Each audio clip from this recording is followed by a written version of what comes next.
Welcome back to Land House. I was just given the BadgerHead base kit Weedeater head attachment and thought I would get this plopped onto my Weedeater and take it out for a test run. Okay, inside of the BadgerHead box we've got some paperwork, a bag of hardware, the head itself, and let's see what else is in here. A couple of spacers, and a couple more spacers. Now also in the base kit is a bag of blades. Has two different blades, serrated and not serrated. It also comes with some sample line here, so we'll give all of those a try here in just a moment. Now I use a Stihl FS90R for my weed eating, and I have to find the correct nut from this big pile of nuts here, and so I found this one that works. Now this weed eater is reversed threads, so it spins on here backwards. It's kind of a mind trip, but it's just how it works. So I believe what I'm going to do is stick this nut down into this piece here. Got to get it lined up and fit in there correctly. Okay, there we go. It's down in there. And now I'm going to screw this piece in here. Now it has a place for a screwdriver so you can make sure it's really tight in there. Okay, and now I'm going to get this piece on here. Oh, reverse threads. Okay. Nice and tight on there. Now, to get this piece attached, I'm just going to slip it this way, and that one threads on normal. I'll have to get that attached with a wrench here. Something that's a little bit strange is I had to take this off of here to be able to tighten this down, because when you go to tighten it, it then unthreads from the weed eater itself. So order of operations definitely makes a difference with this. It's on there nice and tight now. So let's look at our line options here.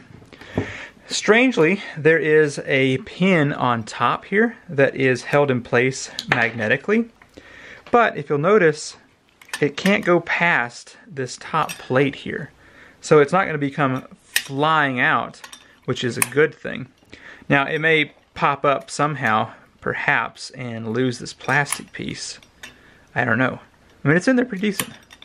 Of course, the line flaying out will also do that. So anyway, you can pull the pin up to get to this piece, and that's going to allow you to feed the line through here. Now this is an ugly head line, and it's a 0.095. I'll have to see if I have any different size line and whether or not it will fit in here. But that's how you slide that in there. And then this just goes back in, and that piece pops back down. So let's do that again here. It's pretty easy to change out. Slide one side this way, and slide the other side in here. Match that up. Okay, that just pops in there. Cool. Now it has 4 of these. I'm going to go ahead and get them installed, and we will go out and test the line.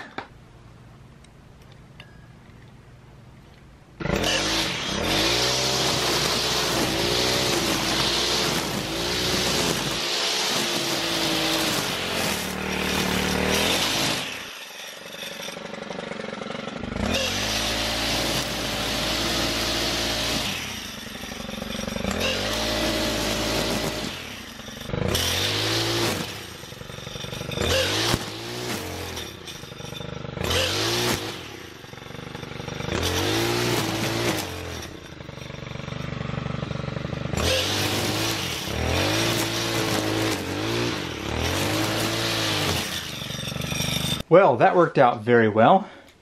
It has a really great spin up with the 4 equal sides here, and the line was able to handle The grass, no problem, of course, and then the bigger stuff that I threw at it was no problem at all.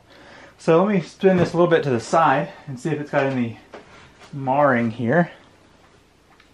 Maybe just a little bit of, it's just green scuff from the grass. But so first impression on working with the line, awesome. I like this a lot. Let's change this out with the serrated blade here. So I'm just lifting this post up, sticking the blade in there and popping it back down. It's got a little bit of wobble and slack in there, but I think it'll be okay. Let's see, I'll go ahead and get the rest of these on here. So I did not have any issues at all with this post coming undone. The magnet seems to be pretty strong in there. I guess one downside would be if for some reason you lose one of these, then you're out of luck for that. But at least the design is great that keeps the pin from coming out because it hits the top of the Weedeater. Now, if the Weedeater wasn't there, those pins can come all the way out. But it seems to be pretty good.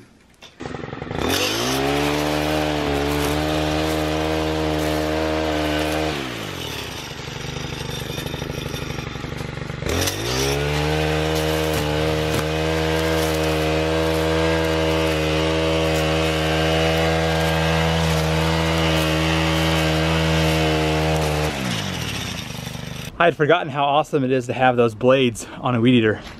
It just took down all those thorn bushes like they were nothing. Okay, twice now I've noticed that stuff gets stuck around the pin a little bit, that sticks up, but you just brush it off and it's fine. So I guess extended use might show if that becomes a problem or not.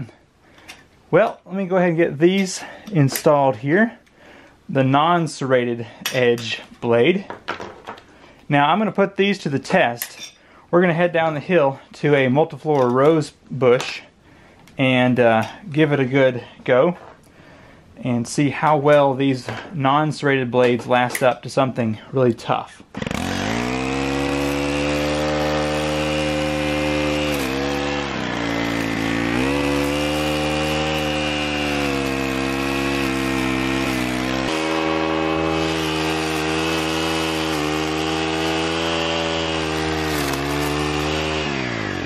Well, it did an okay job here. Multiflora rose probably would have been better with the yellow serrated edge, but it did cut down some of it. Let's try out this edge on just some thicker grass here and see how it does.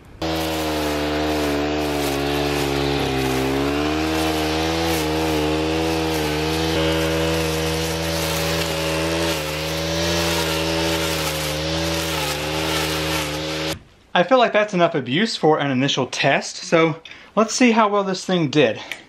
Now I know this test is really not about the blades because those are replaceable and easy to get to. But I want to see, let's see, which way do we go? This way? Yeah, okay, there we go. So one of the first things that I saw is that there was a little bit of slack between this plate here, even with this washer. I think it could have been a little bit tighter. But it was very minimal. And actually, a lot of the noise I was hearing was just the plate that comes on the Weedeater. So, let's step this out of the way. Well, let's look for scuffs and use marks here. Looks like there's going to be debris that builds up in these holes, but I don't think you need those for anything other than to hold the two pieces together. So that's nothing. Like I was saying before, grass does get stuck to these pegs, but no big deal. They still work just fine. So I think these blades are actually just for grass anyways, but they worked out really well.